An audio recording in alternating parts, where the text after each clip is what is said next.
Olá, tudo bem? Eu sou o professor Bruno Palhano e você está no sistema Arquimedes de Ensino.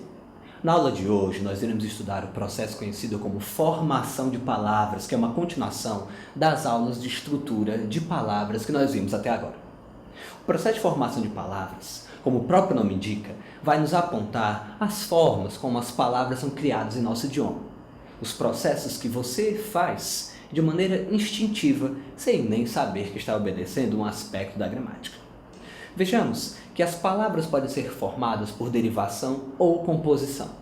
A derivação é um processo de criação de palavras onde um determinado radical irá receber elementos e, através desses elementos, esse radical formará uma nova palavra. Além disso, nós também podemos encontrar um processo de derivação onde o radical é alterado. Também temos o processo de composição.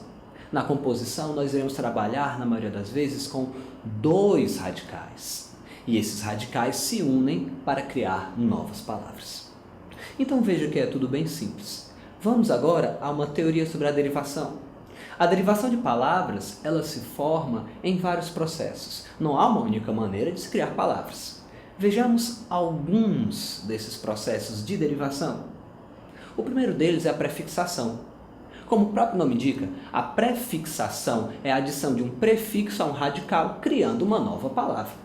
Veja a palavra feliz. Na palavra feliz, se nós adicionarmos o prefixo in, nós teremos a palavra infeliz. É o que nós chamamos de derivação por prefixação. Nós também temos a derivação por sufixação, que é justamente a adição de um sufixo. Com a mesma palavra feliz, adicionando o sufixo mente, nós teremos a palavra felizmente. Também temos um processo onde adicionamos tanto o prefixo quanto o sufixo. É o que nós chamamos de derivação por prefixação e sufixação. Peguemos a mesma palavra feliz, mas agora iremos adicionar tanto o prefixo in quanto o sufixo mente, criando a palavra infelizmente. Um processo muito parecido com a derivação e sufixação é o processo parasintético. Só que existe uma diferença.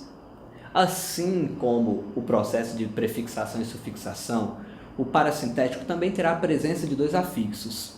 Só que a retirada de um desses afixos irá imediatamente resultar em uma palavra que não existe.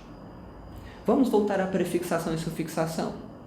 Na palavra infelizmente, se eu retirar o nosso prefixo in, eu ainda terei uma palavra que existe, felizmente.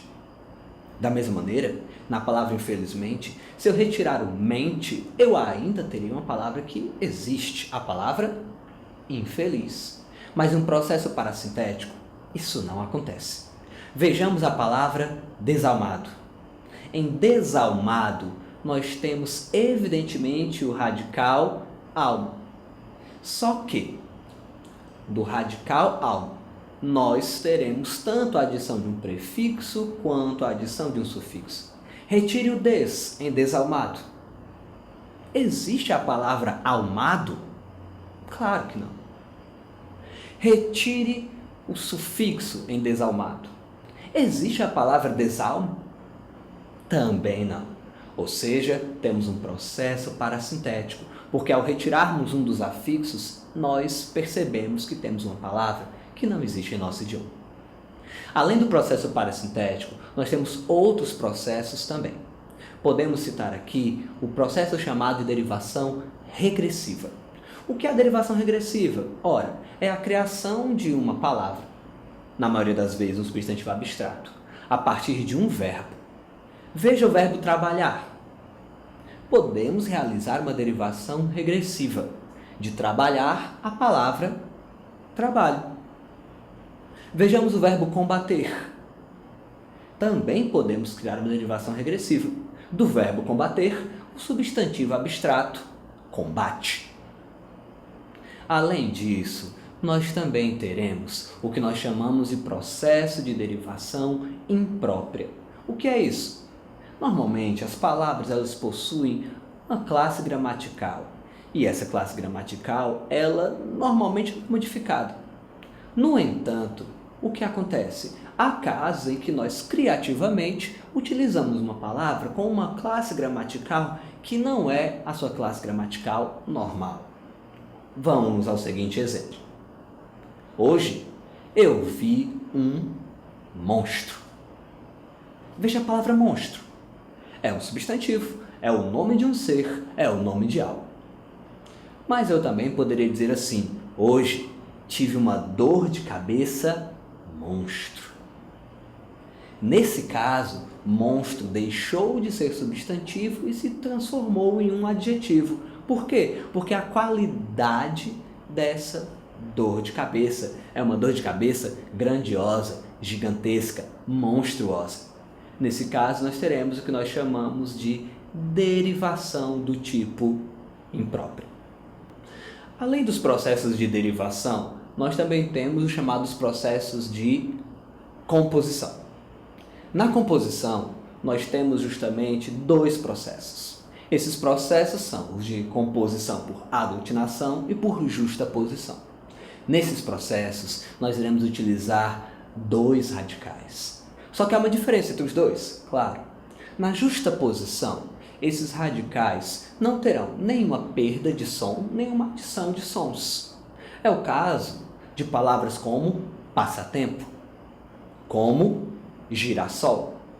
Em passatempo ou em girassol, ou até mesmo na palavra pontapé, você não irá perder ou ganhar nenhum som. A palavra pontapé é formada das palavras ponta e pé. A palavra girassol é formada pelas palavras gira e sol. A palavra passatempo é formada pelas palavras passa e tempo. Mas na aglutinação haverá uma alteração nos sons da palavra. Pegue, por exemplo, a palavra planalto. A palavra planalto é um típico caso de aglutinação, pois é formada pelas palavras plano e alto. Mas quando eu uno as duas, o O em plano some. Temos apenas a palavra planalto. Vamos pensar em outra palavra. Vamos pensar em pontiagudo.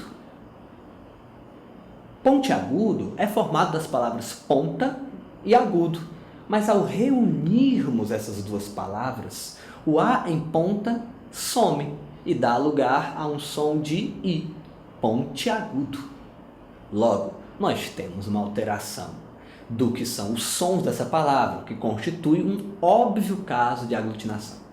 Para terminarmos, ainda devemos falar de mais três processos. Os processos de formação de palavras por abreviatura, em casos como IPTU, INSS, IBGE, BR, você tem uma óbvia abreviação e uma óbvia formação de siglas. Siglas e abreviaturas são típicos casos também de formação de palavras, pois através de uma abreviatura ou através de uma sigla, nós teremos uma nova palavra. É caso de abreviatura, por exemplo, as palavras foto, pneu. É caso de formação de siglas, palavras como as já citadas aqui, IPTU, Imposto Predial e Territorial Urbano. Além disso, nós também teremos o que nós chamamos de onomatopeia. A onomatopeia é justamente um caso de formação de palavras onde criamos uma palavra que busca de alguma maneira se aproximar do som a que ela remete. Os sons das coisas, digamos assim. Então, quando queremos referir ao bater de um relógio, dizemos tic-tac. Ou bater em uma porta, toc-toc. Pois bem, essa tentativa de formar palavras que lembrem o som de algo é o que nós chamamos de onomatopeia. Por último, nós temos um caso conhecido como hibridismo. O hibridismo representa justamente o que nós podemos afirmar como a união não apenas de radicais, mas radicais que pertencem a idiomas, a povos diferentes. É um caso de hibridismo a palavra automóvel. A palavra, alcoólatra. Agora, qualquer dúvida que você tenha, basta ir ao material, basta consultar o fórum. Não se esqueça também, não deixe de fazer os exercícios. Eles são a base para a sua aprendizagem. Até a próxima aula.